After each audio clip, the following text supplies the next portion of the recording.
बिस्मिल्लाहिर्रहमानिर्रहीम अस्सलाम वालेकुम रहमतुल्लाहि वबरकातुहू। आज मैं आपके साथ आलू के कबाब बनाना शेयर करूंगी, जो कि बहुत ही मज़ेदार खस्ता बनते हैं। आप इसको खाने के साथ और खाने के अलावा भी खा सकते हैं, बहुत ही मज़ेदार बनते हैं। आइए हम कबाब बनाना शुरू करते हैं। मैंने 1 किलो आलू लिए थे, जो कि मैंने उबाल के उनके छिलके उतार दिए थे। आइए हम मैश करते हैं। मैश करके ये मैंने इतने उबाले थे कि थोड़ा सा बाकी रह जाए कबाब बनाने के लिए। कबाब बनाने के बाद ये टूटे ना, नरम ना पड़े। ये देखें मैश मेरे अच्छी तरह हो गए हैं, ना सख्त हैं और ना नरम है। आइए इसमें अब हम मसाले डालते हैं।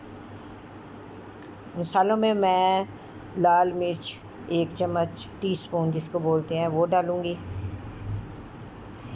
1.5 चम्मच मैं नमक डालूँगी। ये हमारा नमक 1.5 चम्मच। ये देखें ज़ीरा पिसा हुआ 1 चम्मच, चाट मसाला 1 चम्मच, गरम मसाला 1 चम्मच, सूखा धनिया 2 चम्मच, यानी कि 2 टीस्पून। अब मैंने ये 2 हरी मिर्चें मैंने बरी बरी काटी हुई थी, वो भी इसमें शामिल करूँगी। ये देखें मैंने धनिया और पुदीना छोटा छोटा बरी बरी काट लिया था, वो भी मैंने इसमें शामिल कर दिया है। एक मैंने अंडा उबाल के रखा था, अब इसको भी मैं छोटा छोटा करके इसके अंदर शामिल करूँगी। चम्मच के साथ तो मैश नहीं होता, ये हाथों से ही मैश होगा, क्योंकि मैंने इसको बरी बरी किया है। ये देखें ये चूरा बन गया है और इसमें मैंने डाल दिया है।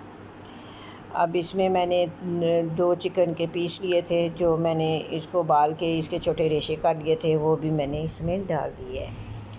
अब इसको मैंने हाथ की मदद से इसको मिक्स करना है। हाथों से ही अच्छे तरीके से मिक्स होगा, ये चम्मच के साथ तो मिक्स नहीं होता।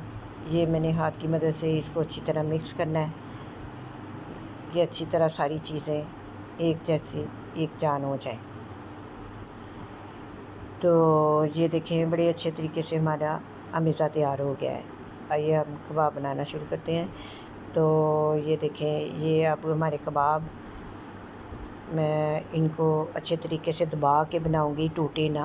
जब हम तेल में डालें तब भी हमारे कबाब टूटे ना। ये देखें कितने खूबसूरत लग रहे हैं, माशाल्लाह बड़े प्यारे लग रहे हैं। तो इसी तरह हम सारे कबाब तैयार कर लेंगे। तो ये हमारे कबाब बन जाएंगे इंशाल्लाह ताला। तो हम इनको फ्राई करते हैं। तो मैंने ये इन कबाबों का हम अमेज़ा तैयार कर लेते हैं। मैंने एक बोल लिया है, उसमें मैंने ये 2 अंडे शामिल करूँगी। ये मैंने 2 अंडे, ये मेरा दूसरा अंडा मैंने तोड़ लिया है। अब इसमें मैं इसको फेंट के अच्छी तरह इसको फेंटूँगी। ये अच्छी तरह हमारा ये दोनों अंडे मिक्स हो गए हैं। इसमें मैं थोड़ा सा ये मैदा डालूँगी, जो आधा कप, तकरीबन आधा से थोड़ा कम है। ये मैंने इसमें मिक्स कर दिया। अच्छी तरह मिक्स करें कि गुठली ना बने कोई। अब इसमें मैं थोड़ा सा आधा कप दूध डालूँगी। ये मैं इन तीनों चीज़ों को अच्छी तरह मिक्स करूँगी, तो ये कोई भी गुठली बाकी ना रहे, अच्छी तरह मिक्स हो जाए। अब मैंने इसमें थोड़ी सी काली मिर्च डाली है, थोड़ा सा नमक डाला है। तो जब हम फ्राई करें तो इनका जायका सही आए, फीके ना लगें। ये देखो इन सब चीज़ों को मैंने अच्छी तरह मिक्स कर लिया है। ये मैंने पैन लिया है, पैन में थोड़ा सा मैंने घी रखा है। तो अब मैंने इनमें कबाब डिप किए है।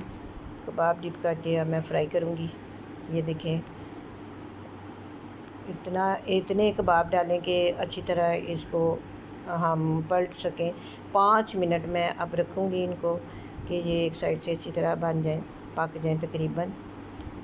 इनकी साइड चेंज करते वक्त टूटे ना। ये हमारे ये देखें कितने माशाल्लाह कितने प्यारा कलर आया हमारा।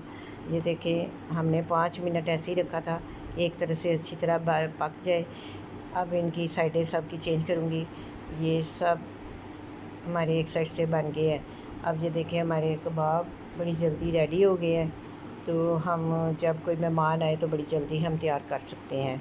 माशाल्लाह कितने खूबसूरत हमारे कबाब लग रहे हैं और खाने में भी बड़े मज़ेदार हैं। तो ये मेरे चैनल को आपने अब सब्सक्राइब करना है, बोलना बिल्कुल नहीं है। हम बहुत मेहनत करते हैं। तो ये देखें, ये कबाब बिल्कुल बड़ा मज़े का है, टूटा भी नहीं, नरम ही नहीं पड़ा। आप भी मेरे इस तरह की रेसिपी को फॉलो करें, इसी तरह के कबाब बनाएं और मुझे दुआओं में याद रखें। मेरा चैनल सब्सक्राइब करें। तो मिलते हैं नेक्स्ट वीडियो में। अल्लाह हाफिज़।